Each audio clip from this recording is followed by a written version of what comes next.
Hello everyone, in this video I'm going to try to calculate the army size of Daenerys Targaryen. This is my first video, so please, if you think I should change something, tell me in the comments below. And if you're interested in Game of Thrones series, you should consider to subscribe. Before I start, this video is going to contain major spoilers from the books and the series, so watch out. But now, let's get started. First, let's take a look at the different parts Dany's army is built of. The biggest part of her army are the 7 united Khalasars. Then we got the military corps, the freed Unsullied from Astapor. Next up, we got the 3 supporting houses from Westeros. We got infantry and ships from the Reach and the House Tyrell, same as from Dorne and House Martell, and from the Iron Islands and House Greyjoy. In this case, we only get a few that fled with Yara and Theon. The most impressive and maybe the most important thing are Dany's 3 dragons.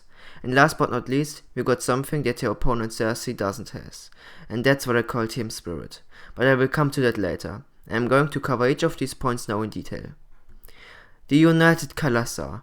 In episode 4 of season 6, Dany escapes the Dosh Khalan, burns down their house, and kills the 7 Khals who were in it. Then she unites the Khalasar under her command. Let's break down the numbers. The biggest Khalasar ever was from Khal Drogo. It's stated that he had around 40,000 riding men, so let's say the Khalasars have an average amount of 20,000 to 30,000 men. Let's take the middle and let's say 25,000 men. That, multiplied with 7, ends up being a 157,000 strong Khalasar. That's insanely huge. Now, the 3 big supporters from Westeros. The Tyrells from the Reach. In the War of the Five Kings, they were able to support Renly Baratheon with a 100,000 man strong army. And expect the battle at the Blackwater, they didn't lose that much men. Plus, Lady Olenna has just lost her son, her grandson and her granddaughter, and she wants to take revenge, so she's bringing in all she can. I think we can say that she supports Dany with around 1,000 men. I know this number is huge, but as I said, the Reach wasn't really affected by the War of the Five Kings. There were no real big battles, no destruction, no destroying.